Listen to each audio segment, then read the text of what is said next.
যখন ওই উড়ন্ত লুঙ্গি নিয়ে দুরন্ত বাইক ছোটে, তখন তুমি এদেরকে দেখতে পাবে না। কলকাতা পুলিশের ট্রাফিক সিগন্যালের যে ক্যামেরাগুলো থাকে, ওটাতে কি সেটিং করা থাকে যে ওই সাদা জালিদার টুপি পরলে তখন কিন্তু আর মানে কোনো রকম সিগন্যাল ভাইলেট হয় না, কোনো রকম তাদের মোবাইলে মেসেজ আসে না। আমি এই সেটিংটা বুঝতে পারছি না। তো কলকাতা পুলিশের ট্রাফিক বিভাগকে বলছি যে আপনারা কোন অ্যাপটা ইউজ করেন, প্লিজ আমাদেরকে একটু বলে দিন। আমি দিনতা ঘোষ বলছি, আমার কথার দায়িত্ব আমি নিচ্ছি। চল 1:1 হয়ে যাক, তোর সাথে আমার 1:1 হয়ে যাক। তোর যদি ক্ষমতা থাকে, তোর এরিয়ার লোকজন জানি না কি করবে না করবে, এটা যদি তুই আমার এরিয়ায় দাঁড়িয়ে বলতি, আমিও দেখে নিতাম তোর মজ্জায় কত দম। তুই আমার পুজোর সময়, আমার ধর্মাচরণের সময় তুই আমার পুজো আটকে দেখা, আর আমিও বলবো যে আমরাও পুজোর দিন কোনো রকম চিৎকার চেঁচামেচি মাইকে মেনে নেব না। পুজোর দিন কেন, সারা বছরই মেনে নেব না, আমরা সহ্য করব না। বদন বিগড়ে রেখে দেবে, যে এরিয়ায় এসব ফালতু কথা শুনবে সেই এরিয়ায় পালিশ হবে। দোকানে গিয়ে এবার আমাদেরকে বলতে হবে আমরা হালাল খাবো না, আমার ধর্মে হালাল খাওয়া নেই। এটাই, এইটুকু, জাস্ট এইটুকু করতে হবে। খেতে হবে না বিরিয়ানি, অনেক খাবার আছে তো। আরে ফ্রাইড রাইস, চিলি চিকেন খাও না, কি সমস্যা আছে? এটা নতুন কিছু নয়, এটা তো বিগত আমরা 3-4 বছর ধরে দেখে আসছি।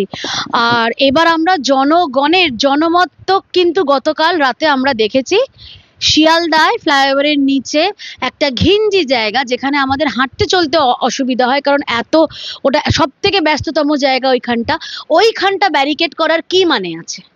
কি মানে আছে ওই জায়গাটা ব্যারিকেড করার? আরে এইভাবে মানুষকে আটকানো যাবে না। এইসব নোংরামো করে, এইসব কুকর্ম করে মানুষকে আর আটকানো যাবে না। মানুষ বুঝে গেছে, এখন মানুষ প্রশ্ন করছে। কালকে খুব দেখে ভালো লাগলো যে মানুষ স্বতঃস্ফূর্তভাবে এগিয়ে এসে ব্যারিকেডটা ভেঙেছে, ব্যারিকেডের ওপর দিয়ে গেছে, বাঁশের ব্যারিকেডটা, গিয়ে পুলিশকে প্রশ্ন করছে চোখে চোখ রেখে আঙুল তুলে, আপনার অর্ডার আছে, অর্ডারটা দেখান। এইটাই তো চাই। মানে তার জন্য যেনারা এই পদক্ষেপটা নিয়েছেন তাদেরকে অসংখ্য ধন্যবাদ, মানে তাদেরকে কুর্নিশ জানাই। তাদেরকে একটা কথাই বলবো যে এইটাই দরকার। আজকে বলে না যে আমরা কি করব, আমাদের হাতে তো ক্ষমতা নেই, আমরা তো সাধারণ মানুষের ক্ষমতাটাই তো মানুষ বোঝে না। আমরা অনেক কিছু করতে পারি।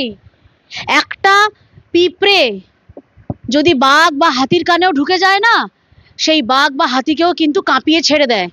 তো সেই জন্য বলবো, তো একটা ওই ছোট্ট প্রাণ, ওর যদি সামান্য ক্ষমতা থাকতে পারে, তাহলে ভগবান তো আমাদের এত বড় সুন্দর একটা মনুষ্য জীবন দিয়ে, হাত পা দিয়ে, সুস্থ সবল করে আমাদেরকে এই পৃথিবীতে পাঠিয়েছে। তো আমরা কেন পারবো না? ব্যাপারটা হচ্ছে কোনো মহৎ কাজ, মানে কোনো বড় অ্যাকশনের আমাদের দরকার নেই। আমরা প্রত্যেকে নিজেদের জায়গায় থেকে আমরা আমাদের নিজেদের দায়িত্ব কর্তব্য, নিজেদের ছোট ছোট অ্যাকশনগুলো করি। নিজের জায়গায় দাঁড়িয়ে আমার যেটা ক্ষমতা, আমার এইখানে এই প্রতিবাদটা করার ক্ষমতা, আমি এইখানে দাঁড়িয়ে এই প্রতিবাদটাই করব। এবং এটা আমার দৃঢ় বিশ্বাস, এটা আমি নিজেও পরখ করে দেখেছি। কারণ আমরা তো হেলিকপ্টারে ঘুরে বেড়াই না, আমি বাসে, টোটোতে, অটোতে করে ঘুরে বেড়াই। সত্যি কথা, যদি বাসেও আমি কোনো রকম এরকম অনাচার দেখি, আমি সঙ্গে সঙ্গে প্রতিবাদ করলে আমার সাথে 10 জন বলে ওঠে। তাহলে ওই একটা আওয়াজ তোলার দরকার, একটা প্রতিবাদের দরকার। এই রকম যদি আমরা সবাই করি, আজকে আমাদের রাজ্যের চেহারাটাই পরিবর্তন হয়ে যাবে। আমার দরকার নেই রাষ্ট্রপতি শাসনের, এই এক কিছু হলেই আমাদের রাষ্ট্রপতি শাসন দরকার। আমাদেরকে বাঁচান, কেন? কেউ বাঁচাতে আসবে না, কেউ বাঁচাতে আসবে না। গোপাল মুখার্জি নেই, গোপাল মুখার্জি নেই, আর শ্যামাপ্রসাদ মুখার্জিও নেই। অতএব কেউ আমাদেরকে বাঁচাতে আসবে না। আমাদেরকে আজকে নিজেকে শ্যামা হতে হবে, নিজেকে গোপাল হতে হবে। হয়ে প্রত্যেককে নিজের দায়িত্ব পালন করে আমরা নিজ নিজ জায়গায় থেকে এই ধরাভূমি, এই পূর্ণভূমি আমাদের, এটা বাঁচানোর দায়িত্ব, এটাকে রক্ষা করার দায়িত্ব আমাদের সবার। ওই লোকেরও, ওই প্রশাসনের উপর ভরসা করে, আর কোন প্রশাসন? এই ভেরুয়া প্রশাসন, এই নপুংসক প্রশাসনের উপর ভরসা করবে, যারা পুজোর দিনে এদেরকে তুমি ওই যখন ওই কি সবে বরাত এসব রাতে যখন ওই উড়ন্ত লুঙ্গি নিয়ে দুরন্ত বাইক ছোটে, তখন তুমি এদেরকে দেখতে পাবে না, তখন এদের সর্বস্ব ক্ষমতা সব মাথায় উঠে যায়। কিন্তু এদের সব জ্ঞানযুক্ত পোস্ট, এই কিছুক্ষণ আগে কলকাতা পুলিশের পোস্ট দেখছিলাম, এদের জ্ঞানযুক্ত পোস্ট দেখবে যে হেলমেট পরে বাইক চালাও। আরে ভাই আয় না, এই জ্ঞানটা রাজাবাজারে মোড়ে এসে দে না, এই জ্ঞানটা পার্ক সার্কাসের মোড়ে এসে দে না, এই জ্ঞানটা কলা বাগানের মোড়ে এসে দে ভাই। আমরাও তো চাই যে আইন প্রশাসন সবার জন্য সমান হবে। আজকে সামান্য আমরা যখন সিগন্যালে দাঁড়িয়ে থাকি, আমরা যে চালাচ্ছে বাইক, আমি আমার হাজবেন্ডের পেছনে বসলে তার হয়তো মাথায় হেলমেট আছে কোনো কারণে, এখান সামনে থেকে সামনে যাব, আমি বললাম একটু নামিয়ে দেবে, আমার মাথায় হেলমেট নেই, সঙ্গে সঙ্গে কিন্তু আমার ফোনে মেসেজ এসে যাবে। কিন্তু অদ্ভুত রকম ভাবে দেখি ওদের কলকাতা পুলিশের ট্রাফিক সিগন্যালের যে ক্যামেরাগুলো থাকে ওটাতে কি সেটিং করা থাকে যে ওই সাদা জালিদার টুপি পরলে তখন কিন্তু আর মানে কোনো রকম সিগন্যাল ভাইলেট হয় না, কোনো রকম তাদের মোবাইলে মেসেজ আসে না। আমি এই সেটিংটা বুঝতে পারছি না। তো কলকাতা পুলিশের ট্রাফিক বিভাগকে বলছি যে আপনারা কোন অ্যাপটা ইউজ করেন প্লিজ আমাদেরকে একটু বলে দিন, কারণ এই অ্যাপের মহিমা যে আমাদের ক্ষেত্রেই আমরা আমাদের মোবাইলে মেসেজ এসে যাই, কেস খেয়ে যাই আমরা, কিন্তু অপর ক্ষেত্রে দেখি হাঁটুর ওপর লুঙ্গি তুলে মাথায় টুপি পরে ঘুরলেও তাদের কোনো সিগন্যাল ভায়োলেট হয় না, কিচ্ছু হয় না, নাথিং। প্রশ্ন করবো সেটা হলো, সজল ঘোষ প্রথম থেকে অভিযোগ করেছিলেন যে পুলিশ তাকে একাধিক নোটিশ পাঠিয়েছে। উল্লেখ্য, সাগরের একটি পুজোর থিম অপারেশন সিঁদুর করা হয়েছিল। পুজো উদ্যোক্তাদের অভিযোগ প্রশাসনের চাপে তারা পুজো বন্ধ করতে বাধ্য হয়েছে। সাগরে বন্ধ অপারেশন সিঁদুর থিম, তৃণমূলের চাপে বন্ধ মণ্ডপ। অপারেশন সিঁদুরে কিসের তো আপত্তি? রাজ্যের শাসক দলের দেশ নিয়ে, দেশের সেনাবাহিনীর পরাক্রম নিয়ে গর্বিত। তো এই রাজ্যের মুখ্যমন্ত্রী যিনি মানে ডাইরেক্ট সেনাবাহিনীকে অপমান করছে, সেনাবাহিনী, দ্য গ্রেট ইন্ডিয়ান আর্মি, যে নামটা নিলেই আমাদের মানে মুখের হাসি চওড়া হয়ে যায় গর্বে, যার জন্য নিশ্ছিদ্র নিরাপত্তার মধ্যে আজকে আমরা থেকে এরকম কিছু দেশবিরোধী লোকজন দেশবিরোধী কার্যকলাপ করছে ও বড় বড় লেকচার কপচাচ্ছে, এই আমার দ্য গ্রেট ইন্ডিয়ান নিশ্চিত নিরাপত্তায় থেকে যা না ভাই, বর্ডারটা পেরিয়ে গিয়ে সব বাতলিংগুলো মান না, তবে না বুঝবো তোদের মজ্জায় দম আছে। না, আমি জানি না, সংবিধানকে সম্মান দিয়েই বলছি যে এই বাক স্বাধীনতার মানেটা কি, তার ব্যারিয়ার কতটা। বাক স্বাধীনতা মানে আমি দেশের ভেতর থেকে আমি যা খুশি বলতে পারবো, আমি দেশদ্রোহী কার্যকলাপ করব, যেহেতু আমি রুলিং পার্টিতে আছি, আমার এগেনস্টে আমি সেই যে করছে, আজকে যদি আমিও এই গহীন কাজটা করি 100 বার স্টেপ নেওয়া উচিত। দেশ বিরোধী কোনো কাজ, কোনো রকম অ্যাক্টিভিটি মেনে নেওয়াই উচিত না। আর সেখানে সেনাবাহিনীকে এই রাজ্যের মুখ্যমন্ত্রী ডিরেক্ট অপমান করছে। তো তার চালা চামুন্ডারা, তার তল্পি বাহকরা, যা সারাদিন যারা তার চটি চাটে খিদমতগিরি করে, তারা এগুলো দেখে কি শিখবে? এগুলোই তো শিখবে। এগুলো শিখে অনুপ্রাণিত হয়ে তারা এই কর্মকাণ্ডগুলোই করছে। তাদের দেশের প্রতি শ্রদ্ধা ভালোবাসা কোথা থেকে আসবে? এই দুটো পার্টি সিপেমুল, এদের কোনো রকম দেখেছো যে দেশের প্রতি? এরা উল্টে মানে কি করে এই দেশ থেকে পশ্চিমবঙ্গকে আলাদা করে যায়, ভারতবর্ষকে কিভাবে, নয়তো আনসারুল বাংলা ওই একটা জঙ্গি সংগঠনের যে মাথা, সেই জসিমউদ্দিন রহমানি, সে কি করে সোশ্যাল মিডিয়ায় চিৎকার করে করে বলে যে আমাদের দিদি আছে, ওই তো পশ্চিমবঙ্গে আমাদের দিদি বসে আছে, তিনিই পারে ভারতবর্ষ থেকে পশ্চিমবঙ্গকে আলাদা করতে। কত বড় আস্পর্ধা ভাবো, কত বড় আস্পর্ধা কোন জায়গায় নিয়ে গেছে আজকে সেই জন্য আমি বললাম, আমার বলার বক্তব্য কিন্তু আমার কোনো কিছু মুসলিম বিরোধী স্টেটমেন্ট না। আমার ভারতীয় মুসলিমদের নিয়ে, জাতীয়তাবাদী মুসলিমদের নিয়ে কোনো সমস্যা নেই, আমি বারে বারে তোমাদের মাধ্যমে বলেছি। কিন্তু আমার প্রশ্ন এটাই যে যখন ভালো মুসলিমরা কোথায় থাকে? আজকে আমার তো মুসলিমদের কাছেও আমার একটা প্রশ্ন, আপনাদের লজ্জা লাগে না? আজকে বিশ্ব দরবারে আপনাদের লোকে কি চোখে দেখে? আপনাদের নিজেদের লজ্জা করে না? আপনাদেরকে মানে বাসে টাইমেও তো দেখি যে উঠতে দেখলে একটা মানুষের মুখ চোখ চেঞ্জ হয়ে যায়, পাশে বসলে একটা মুখ চোখ চেঞ্জ হয়ে যায়। আমার নিজের খারাপ লাগে। আমার বন্ধু বান্ধব আছে খুব ভালো, তারা ভীষণ ভালো। আমি এই জিহাদি মেন্টালিটির লোকজনের সাথে, বা যারা এই মুসলমান ধর্মের আড়ালে, আপনারা নিজের ধর্মকে তো এত ভালোবাসেন, তো রাস্তায় কেন নামছেন না? যারা আপনাদের এই ধর্মের আড়ালে এই কট্টরপন্থীরা, এই জিহাদিরা নোংরামো করে, এক্ষুনি কি বলবেন? যে জেহাদের কট্টরপন্থার কোনো ধর্ম হয় না? হ্যাঁ হয়, তারা সবাই মুসলিম, জিহাদ মানেই মুসলিম। তো এর বিরুদ্ধে আপনারা কেন নামছেন না, কেন প্রতিবাদ করছেন না? আজকে আমরা ইতিহাস ঘেটে দেখে নিন, খালি হিন্দু গণহত্যার হিন্দু জেনোসাইডই দেখে গেলাম। কোনোদিন আমরা শুনেছি যে মুসলিম গণহত্যা, মুসলিম জেনোসাইড? শুনিনি। আজকে একটা মুসলিম পরিবার 100টা কেন 1000 একটা হিন্দু পাড়ায় সে কিন্তু সুরক্ষিত, খুব স্বাচ্ছন্দ্যভাবে সে বসবাস করে, তার কোনো সমস্যা হয় না, তার ধর্মাচরণেও কোনো সমস্যা হয় না। কিন্তু একটা হিন্দু পরিবার একটা মুসলিম পাড়াতে কিন্তু সুরক্ষিত থাকে না, তার ধর্মাচরণে তার ওপর কিন্তু অনেক বাধা নিষেধ থুপিয়ে দেওয়া হয়, এটা করা যাবে না, ওটা করা যাবে না। নয়তো এই কিছুদিন আগে ওই 2 পয়সার ওই আমডাঙ্গার কে একটা এমএলএ ঘাটের মোড়া, দুদিন পর তো এগুলো মরে যাবে, জানি না এগুলোকে কি করে মানে রেখে দেয়, এগুলো মুখ চোখ দেখলেই তো মন। রফিকুর রহমান প্রকাশ্যে যিনি বলছেন, আরে হ্যাঁ, আরে এগুলোকে কে চেনে? আরে ভাই এগুলোকে চেনে কে? এগুলোকে বেসিক্যালি কেউ চেনে না। এরা কি জানে বলো তো? এরা একটা জিনিসই জানে, ওই একটা ছিল না আর একটা মদন, ওই কে যেন বলেছিল 70-30-এর ভাগ, এসব নামটা মনেও থাকে না।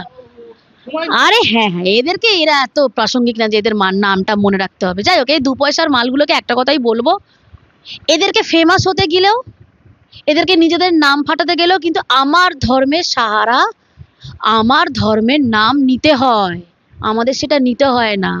এরা একটু একটু ওই চিংড়ির মতো তিরিং বিরিং করে, আরশোলার মতো ফরফর করে ওড়ে, যে 2-একটা একটু উত্তপ্ত কথা বলবো, আরে বাবা আমি হিট হয়ে যাব। তাই নাকি? তোর এত ক্ষমতা? আমি দিনটা ঘোষ বলছি, আমার কথার দায়িত্ব আমি নিচ্ছি। চল 1:1 হয়ে যাক, তোর সাথে আমার 1:1 হয়ে যাক। তোর যদি ক্ষমতা থাকে, তোর এরিয়ার লোকজন জানি না কি করবে না করবে, এটা যদি তুই আমার এরিয়ায় দাঁড়িয়ে বলতি, আমিও দেখে নিতাম তোর মজ্জায় কত দম। তুই আমার পুজোর সময়, আমার ধর্মাচরণের সময় তুই আমার পুজো আটকে দেখা, আর আমিও বলবো যে আমরাও পুজোর দিন কোনো রকম চিৎকার চেঁচামেচি মাইকে মেনে নেব না। পুজোর দিন কেন, সারা বছরই মেনে নেব না, আমরা সহ্য করব না। আমরাও আমাদের ধর্মাচরণ করি, আমরা বাড়িতে আমাদের আমাদের পূজার স্থানে আমাদের মন্দিরে আমরা করি। তাহলে তোদেরও যখন এত বড় বড় মসজিদ আছে, যা সেখানে গিয়ে কর।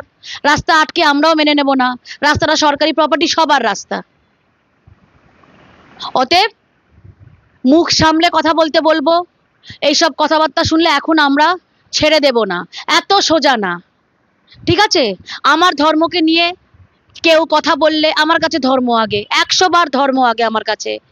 আমি ওসব ফালতু কথা বলার মানুষ নই, বলবোও না। 100 বার আমার পরিচয়, আমার নামে আমার পরিচয়। অতএব 100 বার আমার সনাতন ধর্মে আমি জন্মগ্রহণ করেছি, এটা আমার গর্ব, এটা আমার কত জন্মের যে পুণ্যের ফল, যে আজকে ভগবান এত বড় মহৎ ধর্মে, সনাতন ধর্মে আমাকে জন্মগ্রহণ করিয়েছে। অতএব শেষ একটা কথা বলছি, অতএব আমি এবং আমার মতো কট্টর হিন্দু সনাতনীরা যারা আছে, তাদের থেকে খুব সাবধানে আজকে যাচ্ছে। আজকে যেন কেউ ভুল না করে বসে যে আমি যা খুশি বলবো আর পার পেয়ে যাব, বদন বিগড়ে রেখে দেবে, যে এরিয়ায় এসব ফালতু কথা শুনবে সেই এরিয়ায় পালিশ হবে, জিভ কেটে ফেলে দেবো। একটা আমার আস্থা, আমার ভরসা, আমার ভগবান, আমার ধর্ম, আমার ধর্মাচরণ, আমার পুজো আচ্চা নিয়ে একটা নোংরা কথা হবে, ওইখানে দাঁড়িয়ে দাঁড়িয়ে জিভ কেটে রেখে দেবো। একটা নোংরা কথা কিন্তু সনাতনীরা সহ্য করবে না, করছেও না, করবেও না। অতএব খুব সাবধানে। আমি দিনটা ঘোষ, কি নাম জানিও না ওখানকার আমডাঙ্গার, জানি না, আমি ওনাকে বলছি, আমি তোকে বলছি, হ্যাঁ রফিকুর, তোকে বলছি, খুব সাবধান, খুব সাবধান। দিল্লিতে একটা কথা তো বলতেই হয় যে এই এতবার সাবধানভাবে আপনাদেরকে বাজিতে হচ্ছে কেন? পশ্চিমবঙ্গ থেকে ইতিমধ্যেই বাংলাদেশ করার চেষ্টা চলছে, জোর কদমে করার চেষ্টা চলছে। আরে হয়ে যাক না, আমি তো বারে বারে বলছি হয়ে যাক, কারণ মুসলিম লীগ 2 সরকার চলছে। তো মুসলিম লীগ 2 সরকার কানের পাশে কাপড় গুজে মুখ্যমন্ত্রী পুজো উদ্বোধন করতে যাচ্ছে। সেই পুজো কমিটিকে ওয়াকথু ধিক্কার জানাই, আর সেই পুজো যারা দেখতে যাচ্ছে সেই হিন্দু বাঙালিদের মুখে ওয়াকথু ধিক্কার জানাই। লজ্জা করে না? বয়কট করতে পারছেন না? এত কিসের ঘোরার লোভ? যান না, অন্যান্য তো প্রচুর প্রচুর ছোট ছোট পুজো, ছোট ছোট প্যান্ডেল কত সুন্দর হয়েছে। যান কেন? এসব বিধর্মীরা যেখানে গিয়ে পুজো উদ্বোধন করছে, যে লোকটা দুদিন আগে নাকি বলে হিন্দু ধর্মে জন্মগ্রহণ করা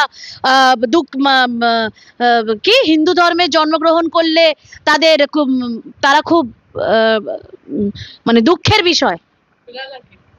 হ্যাঁ, নাম নেব না, পুজো আচ্চার দিনে এসব নাম নেব না। যাই হোক, কিছু লোক এরকম বলে বেড়ায়।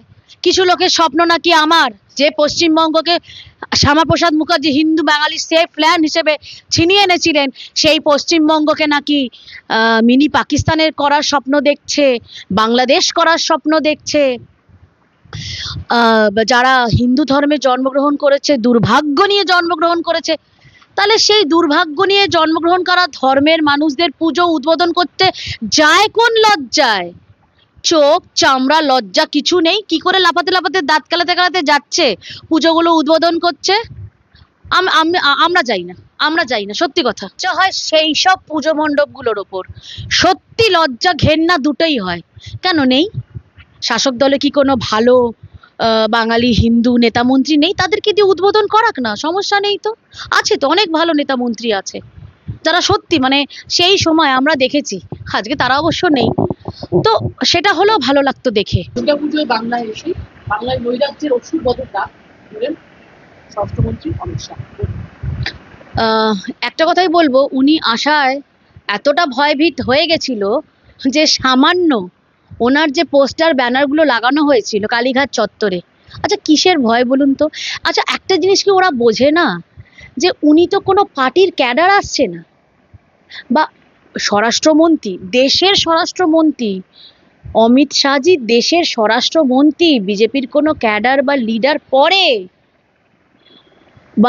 বা কর্মী পরে, উনি আগে দেশের স্বরাষ্ট্র মন্ত্রী। ওনার এই ধ্যান ধারণাটা অবধি নেই যে উনি কি ব্লান্ডারটা করলেন।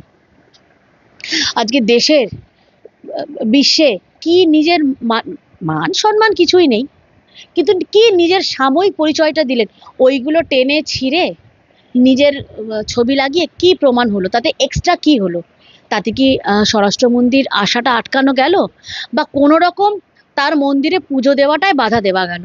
উল্টে কালী মায়ের মন্দিরের যিনি সেবায়েতরা যিনি আছেন, তারা খুব সুন্দরভাবে আপ্যায়ন করে স্বরাষ্ট্রমন্ত্রীকে নিয়ে গেছেন, পুজো দেওয়া করিয়েছেন। তার সাথে সাথে আমাদের ওখানকার বরিষ্ঠ নেতৃত্ববৃন্দ উপস্থিত ছিলেন, কই তারা তো অসম্মান করেননি। আপনারা যখন এই কথা বলছেন, অভিষেক বন্দ্যোপাধ্যায় খোদ নিজে বলছেন যে স্বরাষ্ট্রমন্ত্রী যে বিজেপি বিদ্যাসাগরের জন্মদিন। এসো হ্যাঁ, এসো। ভোটের রাজনীতি করতে কলকাতা পুজো উদ্বোধনে হাজির। আরে ওরা ভুলে গেছিল, ওরা নিজেরাই ভুলে গেছিল যে 26 তারিখ ঈশ্বরচন্দ্র বিদ্যাসাগর মহাশয়ের জন্মবার্ষিকী, জন্ম জয়ন্তী ওরা নিজেরাই ভুলে গেছিল প্রথম কথা। আর আমরা তো চাই যে এই কথাটা যে বারবার ওঠে না, যে সেবারে যখন স্বরাষ্ট্রমন্ত্রী এসেছিলেন বিদ্যাসাগরের মূর্তি ভাড়া নেই, আরে হয়ে যাক না তদন্তটা, হয়ে যাক। আমরা চাই তদন্তটা হোক, সত্যিটা বাইরে আসুক, কারা কারা ভেঙেছিল সিসিটিভি ফুটেজ সবই তো আছে, হোক না তদন্তটা। আমরা চাই এটা আগে তোমাদের মাধ্যমে বলতে চাই। আর সব থেকে বড় কথা হচ্ছে যে ঈশ্বরচন্দ্র বিদ্যাসাগর মহাশয়কে নিয়ে কথা বলছে এই আঞ্চলিক দলটা, এই ছোট লোক দলটা। হ্যাঁ, দুদিন আগে তাদের খালা বেগম হাঁটতে হাঁটতে আমরা দেখলাম তার ঘেমো উত্তরীয়টা খুলে, সে কে হে, সে কে? তার ঘেমো উত্তরীয়টা খুলে এমনি করে ছুঁড়ে দিল ঈশ্বরচন্দ্র বিদ্যাসাগর মহাশয়ের গলায় পরানোর জন্য। এদের থেকে লেকচার কপচানি শুনতে হবে আমাদের, দরকার নেই। অভিষেক বন্দ্যোপাধ্যায় বলছেন যে বিজেপি অভিযোগ করে বাংলায় 5 বছর আগে অভিযোগ করতে বাংলা দুর্গাপুজো হয় না, তারাই এবার আজকে দুর্গাপুজোর উদ্বোধন করবে। দুর্গাপুজো হয় না না, দুর্গাপুজোর সাথে যে প্রতারণা করা হচ্ছে, দুর্গাপুজোকে তো দুর্গোৎসবে পরিণত করেছে। ওই যে কি ধর্ম যার যার উৎসব, সবার না ভাই, ধর্মটাও আমার, সনাতন ধর্মটাও আমার, দুর্গাপুজোটাও আমার। দুর্গাপুজো, কালী পুজো, জগদ্ধাত্রী পুজো, গণেশ পুজো, যাবতীয় আমার সনাতন ধর্মে যা যা পুজো আছে, ছট পুজো, সব আমার। অতএব উৎসব যার যার হতে পারে, কিন্তু পুজো আমার। পুজো আমার সনাতন ধর্মের মানুষের আস্থা, ভরসা, বিশ্বাস। ওটা নিয়ে যে যে চ্যাংড়ামো ছ্যাঁচড়ামো শুরু হয়েছে না বিগত এই 14 বছর ধরে পশ্চিমবঙ্গে, এইটার প্রতিবাদ আমরা করি যে পুজোকে পুজোর মতো হতে দাও। মনে আছে একবার দমদম বা ভারত চক্র সংঘ জুতোর প্যান্ডেল করেছিল, তারপর জুতোর বাড়ি আচ্ছা করে মেরেছিল পাবলিক, তারপর তারা পুজো বন্ধ করতে বাধ্য হয়েছিল। এই চ্যাংড়ামোর এই ছ্যাঁচড়ামোর বিরুদ্ধে আমরা, ঠিক আছে, পুজোটা আমরা আস্থা নিয়ে ভরসা নিয়ে আমরা পুজো করি, পুজোটা আমরা পুজোর মতোই করতে চাই। আমাদের পুজো নিয়ে কোনো বিধর্মী যাদের আমার ধর্মের সাথে কোনো দূর দূর অব্দি সম্পর্ক নেই তারা নোংরামো করবে, সেটা আমরা মেনে নেব না। ও পুজোর ভাসান আর মহরম একদিনে পড়লে আমাদেরকে অপেক্ষা করতে হবে ভাসানের জন্য, আর মহরমকে ধেই ধেই করে পারমিশন দেওয়া হবে, এইগুলো তো আমরা মেনে নেব না। এগুলো হয়ে গেছে, যা হবার হয়ে গেছে, এইগুলো আর আমরা মানবো না। এইবারও আমাদের শুনতে হলো পুজোতে। চলো, আমাদেরকে তো সবসময় বলা হয় মানে দিল্লি থেকে কেন্দ্রীয় নেতৃত্ব কেউ আসলে তাদেরকে এরকম নোংরা কুকথা শুনতে হয়। আরে ভাই, তাহলে তোদের দলের নেতা, এই তোদের দলের 2 পয়সার নেতা যে বলছে যে পুজোর সময় মাইকে যদি যখন আজান হবে তখন পুজো বন্ধ করতে হবে, তাহলে বাংলা বাঙালির অস্মিতা নিয়ে তোরা নাকি নাগিন ডান্স করিস, তাহলে সেই বাংলা বাঙালির অস্মিতা নিয়ে যখন এত কথা বলছিস তোরা এখন এর প্রতিবাদটা কেন করলি না? তোদের সেই 2 পয়সার নেতাকে কি আমডাঙ্গার এই মালটাকে কেন এখনো অবধি তার বিরুদ্ধে ব্যবস্থা নিলি না? হ্যাঁ, আমি তৃণমূলের হিন্দু বাঙালি নেতাদের কাছে প্রশ্ন করছি, আপনাদের আত্মা আছে, বিবেক আছে? আপনারা কেন আওয়াজ তোলেন না, কেন প্রতিবাদ করেন না, কেন এইসব নোংরা লোককে উচিত শিক্ষা উচিত জবাব দেন না, মেরে মুখ ফাটিয়ে দেন না? আপনার লাগে না বুকে? আপনার বুকে লাগে না? অনেক আঞ্চলিক দলের এই নেতাদের তো অনেক বড় বড় পুজো হয় এবং আপনারা পুজো করেন, ভালো করেই করেন, তাহলে আপনাদের লাগে না যে এইরকম বিধর্মী মালগুলো মাকে নিয়ে এরকম নোংরা, আমার পুজো নিয়ে এরকম নোংরা কটূক্তি করছে? আরে আপনারা একজন কেউ যদি প্রতিবাদ করেন সত্যি ভালো লাগে দেখতে। আপনাদের মধ্যে অনেকে তো আছেন এই আঞ্চলিক দলে, ব্যানার্জি, মুখার্জি, চ্যাটার্জি, ভট্টাচার্য, ঘোষ, বোস, গ্রহ, মিত্র উপাধিধারী, তা আপনাদের লাগে না? একটুও লাগে না? কেন প্রতিবাদটা করেন? আরে ঠিককে ঠিক ভুলকে ভুল বলতে কি আছে? আরে রাজা তুমি ল্যাংটো, তুমি উলঙ্গ, এটা বলতে সমস্যাটা কোথায়? সমস্যা নেই তো। তো রাজা যখন জানেই না সে উলঙ্গ হয়ে বেরিয়ে পড়েছে, রাজাকে তো চোখে আঙুল দিয়ে, রানীকে তো চোখে আঙুল দিয়ে দেখাতে হবে, বলতে হবে যে রাজা তুমি উলঙ্গ। সেটা বলার মতো যদি ক্ষমতাই না থাকে তাহলে আর মুখ নাড়িয়ে যেন কেউ কথা বলতে না আসে বাংলা বাঙালি আর সনাতন ধর্ম নিয়ে, হিন্দু ধর্ম নিয়ে কেউ যেন একটা কথা বলতে না আসে। আর আমার ধর্ম নিয়ে, আমার ধর্মাচরণ নিয়ে কোনো বিধর্মীর মুখে আমি একটা কথা শুনবো না। যদি শুনেছি এরপর থেকে একদম টেনে জিভ ছিঁড়ে রেখে দেবো। আপনারা যখন এই কথা বলছেন একদম সাক্ষাৎকার শেষ দিকে চলে এসেছেন, একটা প্রশ্ন বলছেন যে যদি বিজেপি সত্যি সোনার বাংলা, উনি এখন বলছে, আচ্ছা আরে উনি এখন তো এআই দিয়ে নিজের জিম করার চেহারা এক্সপোজ করতে ব্যস্ত। উনি এত বলছে কখন? ওনার তো জিমেই মনে হচ্ছে ম্যাক্সিমাম টাইম যাচ্ছে। উনি তো নিজের 6 প্যাক আর 8 প্যাক অ্যাপ দেখাতে ব্যস্ত। উনি এখন এত কথা বলছে কোথায় বলো তো? ওনাকে তো একদিন দেখাও যায়নি, হঠাৎ করে কি হলো? না বলছি, আমার তো এআই মনে হলো প্রথম কথা। আর দ্বিতীয় কথা হচ্ছে যে হঠাৎ করে উনি এত কথা বলার সময় পাচ্ছেন তো? এখন তো ওনাকে প্রোটিন ইনটেক করতে হবে, এখন তো ওনাকে জিমে অনেকটা সময় দিতে হচ্ছে। তো হঠাৎ করে কি করে আবির্ভাব হয়ে গেল আমি এটা বুঝতে পারছি না। মানে হঠাৎ করে যখন দেখছে যে পিসি খাচ্ছে না, ভাইপোকে ছেড়ে দেওয়া হলো। পিসিকে তো এখন পুরো খিল্লির পাত্র করে নিয়েছে। ইভেন যারা যাদের সংখ্যালঘু, যারা ভোট বাক্স মনে করে একদম আমার পৈতৃক সম্পত্তি, তারা অব্দি বেরিয়ে এসে বলছে যে মমতা ব্যানার্জি নির্লজ্জ মহিলা। আমি এটা আমার মুসলিম বোনকে বলতে শুনলাম তোমাদের মাধ্যমেই, এটা নির্লজ্জ মহিলা। এই মহিলার মুখ্যমন্ত্রী থাকার কোনো অধিকার নেই। খুব ভালো লাগলো শুনে যে এরাও সোচ্চার হচ্ছে, এরাও বুঝতে পারছে যে এদের ধর্মটাকে নিয়ে কতটা নোংরামো করা হচ্ছে। আরে আমার ধর্ম যেমন আমার কাছে ভালোবাসা, আমার মাথার উপর আমার ধর্ম, তো তার ধর্ম তার কাছে পূজনীয়। তাহলে তাদের ধর্মকে নিয়ে আর মুসলিমদেরকে নিয়ে কি করা হচ্ছে? আরে তোর যদি মুসলিমের প্রতি ভালোবাসাই থাকতো তাহলে আগে তো সবার আগে মাদ্রাসাগুলো বন্ধ করতি। কারণ মাদ্রাসায় কি হয়, মাদ্রাসায় নোংরামো ছাড়া, আজকে মাদ্রাসা শিক্ষকগুলোও তো অব্দি রাস্তায়, তাহলে তাদের জন্য কি করেছিস? যারা ভালো শিক্ষক, আবার আর একটা দিকও দেখি আমরা মাদ্রাসায়, যে ধারি ধারি বুড়ো ভামগুলো কচি কচি স্টুডেন্টগুলোকে নিয়ে কিসব নোংরা কার্যকলাপ করছে, নোংরামো করছে, সেক্সুয়াল অ্যাসল্ট করছে। তাহলে ভালো যদি কিছু আমি তোমাকে দিতেই চাই, আগে তো আমি নোংরাটা পরিষ্কার করব, নোংরা পরিষ্কার করে একটা পরিষ্কার পরিচ্ছন্ন জায়গায় তোমাকে আমি তুলে আনবো। তোমার প্রতি যদি আমার এতই ভালোবাসা থাকে, তাহলে তোমাকে তো আমি সেই নোংরা জায়গাতেই একদম পচা ড্রেনে ঠেলে দিচ্ছি। কিসের কিসের ভালোবাসা তোমার প্রতি? তোমার প্রতি আমার কোনো ভালোবাসা নেই। তোমাকে আমার লাগবে ওই লুঙ্গি তুলে ইট ছড়ানোর জন্য, সরকারি প্রপার্টি ধ্বংস করার জন্য, বাসটামে আগুন জ্বালানোর জন্য। এখনো এই মূর্খ মুসলমানরা এগুলো বুঝলো না। হিন্দুদের জন্য ইতিমধ্যেই অভিনব উদ্যোগ সিদ্ধবাহিনী প্রতিষ্ঠা তৈলদত্ত হ্যাঁ। বাড়িতে বাড়িতে পৌঁছে দেবে ছাত্রা মানুষও একদম একদম একদম। এবং তোমাদের মাধ্যমে এর আগেও বলেছি, আবার হাত জোর করে অনুরোধ করছি, আবার তো দেবদত্ত দা তো আমার আইডল, ওনাকে আর কিছু বলার নেই। ও দেবদত্ত দাও আমাকে ছোট বোনের মতো স্নেহ করে। মানে এই এত সুন্দর একটা অভিনব উদ্যোগ নেবার জন্য ওনাকে মানে কুর্নিশ জানানো ছাড়া আর উপায় নেই। তার সাথে সাথে ওই যে বললাম না, দায়িত্ব কিন্তু সবার। আমি কি করব, আমার তো কিছু করণীয় নেই। হ্যাঁ, করণীয় আছে তো, আমরা হালাল বিরিয়ানি খাবো না?